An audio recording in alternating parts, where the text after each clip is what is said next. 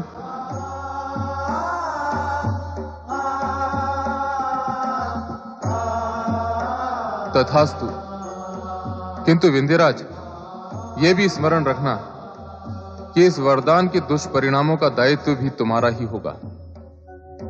प्रणाम प्रभु।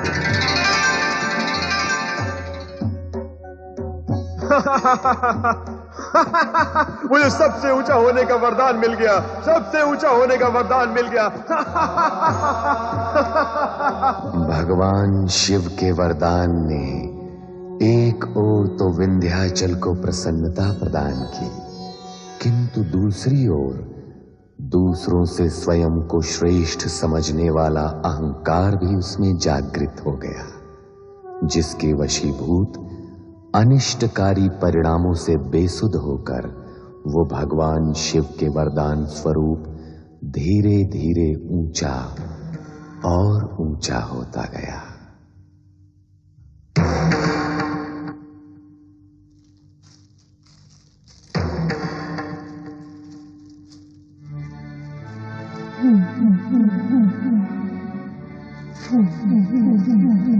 अरे ये अचानक क्या हुआ?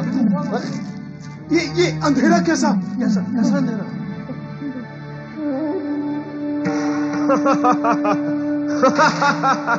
सुमेरु स्वयं को पर्वतों का सम्राट समझता है। मेरी ओर देखेगा तो उसका गर्व चूर चूर हो जाएगा। यदि अंधेरा नहीं हटा तो नर नारी पशु पक्षी जीव जंतुओं का क्या होगा? रोग फैल सकते हैं, अकाल मृत्यु हो सकती है। इस प्रकार तो हमारा जीवन छिन्न भिन्न हो जाएगा। आओ अगस्त ऋषि के पास चलते हैं, वही हमारी रक्षा का उपाय बताएंगे।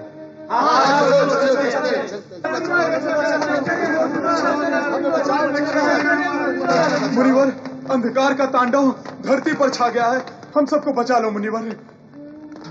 ये कैसा अंधकार है?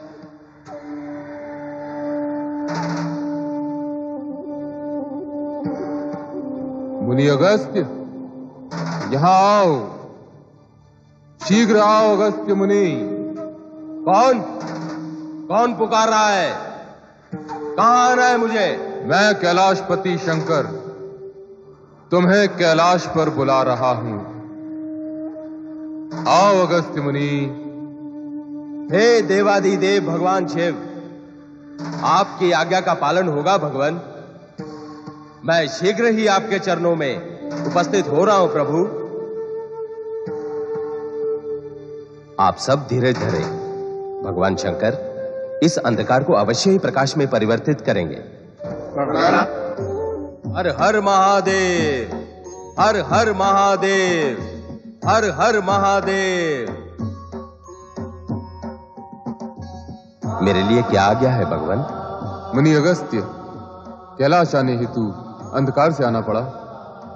हाँ भगवान, प्रथम तो मुझे ऐसा लगा कि किसी मायावी दानव की आकृति का अथवा छाया का अंधकार है, किंतु मार्ग में प्रतीत हुआ कि विंध्याचल पर्वत के आकार में परिवर्तन और संवर्धन हुआ है। हाँ, वो किसी दानव की छाया का अंधकार नहीं, विंध्याचल के गर्व और अहंकार का अंधकार है। भगवान, मुझे स्मरण है एक अवसर पर आपने कहा था कि किसी भी योनि का प्राणी हो, अज्ञान से जुड़ते ही दानव हो जाता है। वही गति हुई है विंध्याचल की। गर्व और अज्ञान ने उसे दानव बना दिया है। किंतु सदा सभी का कल्याण करने वाले सदाशिव, आपकी कृपा हुई तो विंध्याचल सुधर भी सकता है भगवान। जगत का कल्याण सोचकर ही तुम्हें बुलाया है। विंध्याचल को सही मार्ग पर लाने का कार्य तुम्हें करना होगा। मुझे क्या करना होगा प्रभु? विंध्याचल की भक्ति से प्रसन्न होकर हमें उसका हट मानना पड़ा और हमने उसे सुमेरु पर्वत से अधिक ऊंचा होने का वरदान दे दिया। उसके दीर्घाकार से ही अंधकार बढ़ा है। ऐसे में उत्तर दक्षिण के संबंध व संपर्क समाप्त होने से अनर्थ हो सकता है। इस अनर्थ को होने से तुम्हें रोकना है। वो कैसे देवेश्वर?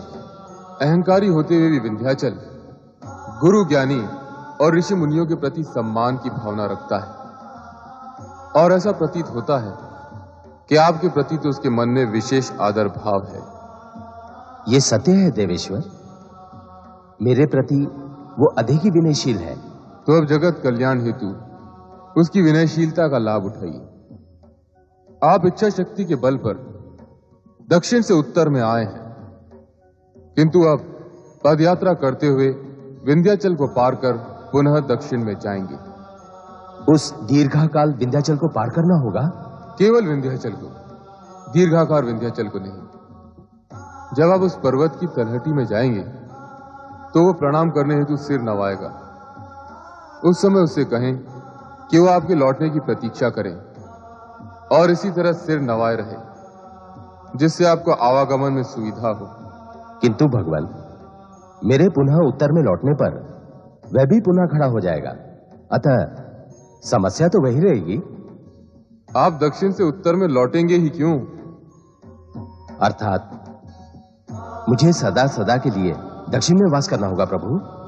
लोकहित में किया गया आपका यह कार्य संपूर्ण जगत में चर्चा का विषय रहेगा। जैसी आपकी आज्ञा भगवान। प्रणाम। हर हर महादेव, हर हर महादेव, हर हर महादेव। विंध्याचल, विंध्याचल, विंध्याचल। मैं अगस्त तुम्हें कब से पुकार रहा हूं, क्या तुम्हें मेरी पुकार सुनाई नहीं दे रही है? गुरु अगस्त, मेरा प्रणाम स्वीकार करें मुनिवर। प्रणाम करने की एक कौन सी प्रणाली है विंध्याचल? प्रणाम करने वाले की दृष्टि नीचे से ऊपर की ओर और प्रणाम स्वीकार करने वाले की दृष्टि ऊपर से नीचे की ओर होती है। यहां स्थिति उल्टी है। तुम्हारी विनयशीलता पर मुझे हमेशा गर्व रहा है। तुम अविनयी कब से हो गए विंध्याचल? नहीं मुनिवर, मेरी भावना में नहीं, मेरे आकार में परिवर्तन हुआ है। तुम्हारे आकार ने बड़ा होकर तुम्हारी भावना को छोटा कर दिया है। ये देख और जानकर मन क्लांत हुआ है।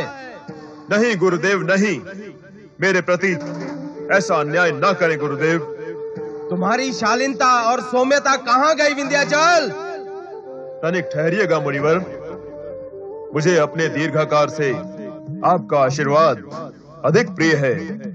आपके श्री चरणों में नतमस्तक होने के लिए मैं व्याकुल हो रहा हूँ, छोटा हो रहा हूँ।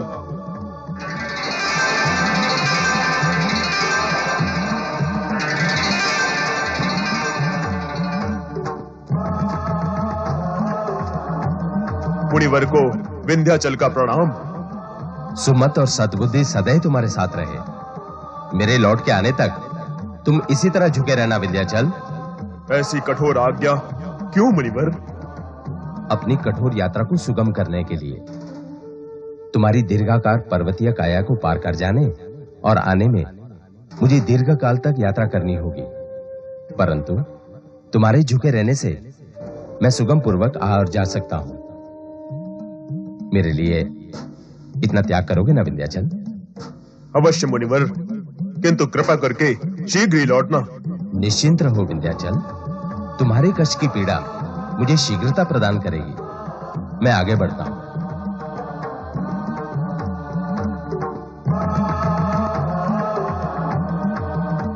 छल मेरा स्वभाव नहीं है विंध्याचल, परंतु देवाधिदेव के आदेश से लोक धर्म के नाते मुझे ये व्यवहार करना पड़ा। नारायण नारायण,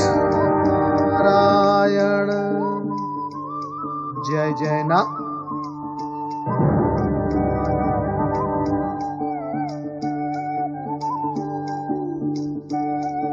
चलो नारद, कल्याण मार्ग पर आगे बढ़ो।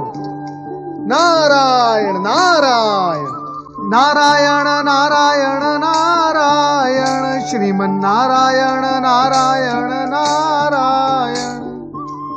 पर्वतराज, ये अभिनय की मुद्रा क्यों धारण कर रखी है? देवर्षि, ना तो मैं पर्वतराज रहा, ना अभिनय करने की मानसिकता है मुझ में। इस दुख और निराशा का कारण क्या है? और आपका ये आकार लघु कैसे हो गया? और इस प्रकार झुके झुके क्यों हो? मुनिवर, अगस्त जी का यही आदेश है, जब तक वे दक्षिण से न लौटे मैं इसी प्रकार झुका रहूं। अज्ञान की भी कोई सीमा होती है, किंतु तुम्हारा ज्ञान असीम है, असीम। विंध्याचल, तन के झुकने को झुकना नहीं कहा जाता, विनम्रता के साथ मन से झुकने को झुकना कहा जाता है। यदि तुम्हारा गर्व गल गया हो तो सीधे खड़े हो जाओ।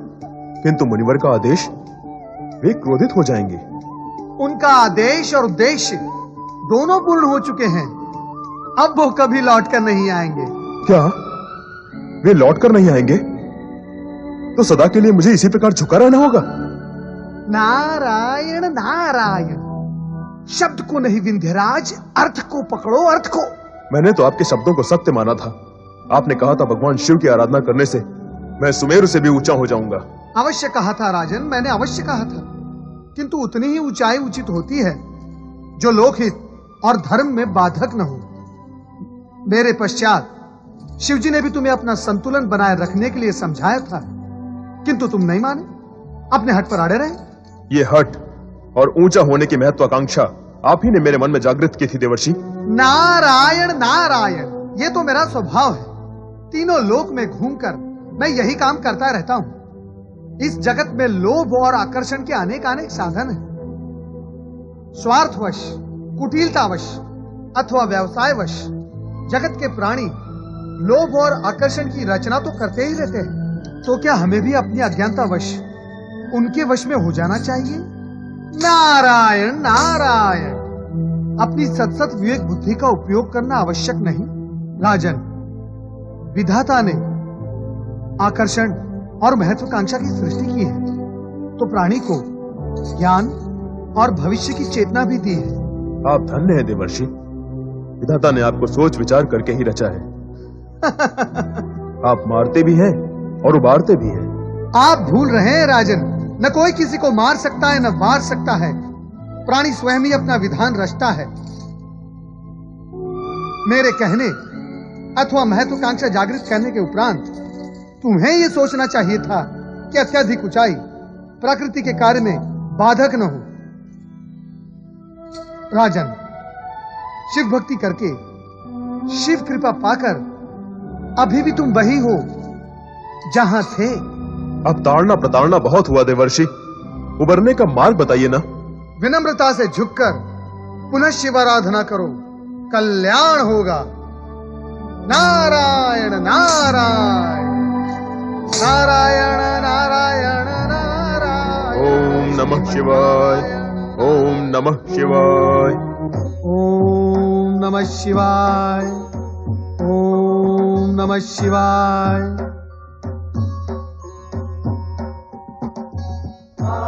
आओ नारद, कहाँ रचाकर आए हो अपनी लीला? लीला रचाने के लिए नारद का नाम तो व्यर्थ ही घसीटा जाता है भोलेश्वर।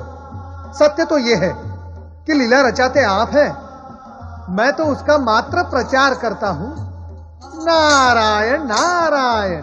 किंतु विंध्याचल को पुनः तपस्या में लीन करने की लीला तो तुम्हारी थी ना नारद? इससे पूर्व उसे झुकाने का आयोजन भी तो आप ही का था भोलेश्वर। नारायण नारायण। वो आवश्यक था। उसका उद्धार करना भी तो आपके लिए आवश्यक था प्रभु। मैं तो केवल भूमिका बनाकर आया हूं। नारायण नारायण। सो तो करना ही होगा नारद। नारायण नारायण। नारायण नारायण। ओम नमः शिवाय। ओम नमः शिवाय। ओम नमः शिवाय। ओम नमः शिवाय। ओम नमः शिवाय। ओम नमः शिवाय। ओम नमः शिवाय। ओम नमः शिवाय। ओम नमः शिवाय। आंखें खोलो विंध्याचल। नमः शिवाय। प्रभु, भगवान, अपने इस अज्ञानी भक्त को क्षमा करना प्रभु। मेरे प्रकट होने से क्षमादान तो हो गया, किंतु तुम सिर झुकाए क्यों खड़े हो? गुरु ज्ञानी कहते हैं मन का अहंकार मस्तक में समा जाता है, इसी कारण मस्तक तना रहता है, किंतु झुका हुआ मस्तक अहंकार रहित होता है। अज्ञानवश अथवा अहंकारवश मुझसे जो भूल हुई उसका प्रायश्चित करना चाहता हूं भगवान। प्राणी यदि ये मान लेता है कि उससे कोई भूल हुई है तो यही उसका प्रायश्चित है। प्रायश्चित के पश्चात अब तुम वरदान के अधिकारी हो। कहो विंध्याचल, तुम्हारी क्या कामना है? आप तो सदा शिव हैं, सदा कल्याण करने वाले। मैं भी आपका भक्त, लोक कल्याण की इच्छा रखता हूं भगवान। इसीलिए तो मैं तुमसे प्रसन्न हूं। मांगो, क्या मांगना है? यदि आप मुझसे प्रसन्न हैं तो मेरे आंचल में नर्मदा तट पर सदा सदा के लिए ज्योति स्वरूप में विराजमान हो जाइए, ताकि जिस प्रकार मेरे मन का ज्ञान रूपी अंधकार दूर हो सका है, उसी प्रकार आपके ज्योति स्वरूप और ज्योतिर्लिंग से जगत के प्राणियों के मन का अंधकार दूर हो सके। आपके विराट नाम के साथ आपके भक्त का लघु नाम भी जुड़ जाए, यह वरदान दे भगवान। तथास्तु। तुम्हारे आंचल में नर्मदा नदी के तट पर ज्योतिर्लिंग के रूप में मैं ओमकारेश्वर के नाम से स्थित रहूंगा। तुम्हारी भांति भक्ति करने वाले शिव भक्त राजा मानधाता के साथ साथ तुम्हारा नाम भी ओमकारेश्वर तथा अमलेश्वर ज्योतिर्लिंगों के साथ सदा सदा के लिए जुड़ा रहेगा, और इन ज्योतिर्लिंगों की आराधना करने वालों को मनोवांछित सिद्धि प्राप्त होगी। मंगल भव।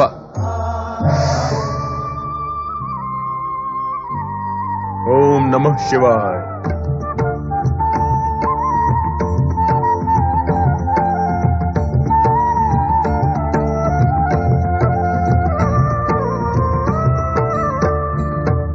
शिव के भक्त जनों ने पुकारा जब संकट पड़ने पर, शिव के भक्त जनों ने पुकारा जब संकट पड़ने पर, तब तब ज्योतिर्लिंग में पधारे अजर अमर शिव शंकर।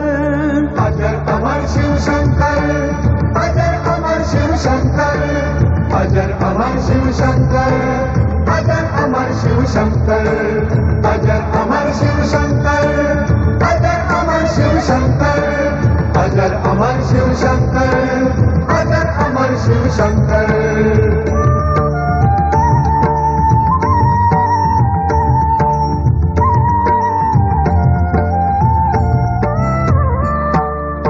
एक समय विंध्याचल पर्वत शिव की शरण में आया, साक्षात ओंकार जहाँ थे शिवलिंग वहीं बनाया।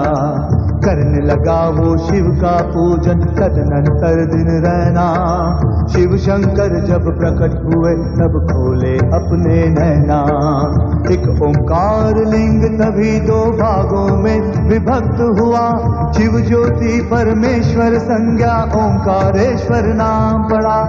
ओंकार परमेश्वर ज्योतिर्लिंग के जो दर्शन पाता, मोक्ष है मिलता माँ के गर्भ में, वो फिर से नहीं आता।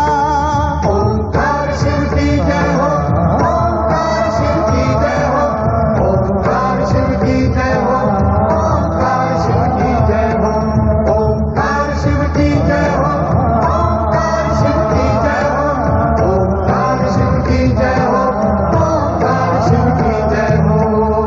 पंचाक्षरी मंत्र ओम नमः शिवाय के जाप और ओम के नाद मात्र से प्राणी अहंकार, क्रोध, मद, लोभ से मुक्त होकर परमात्मा की प्राप्ति कर लेता है।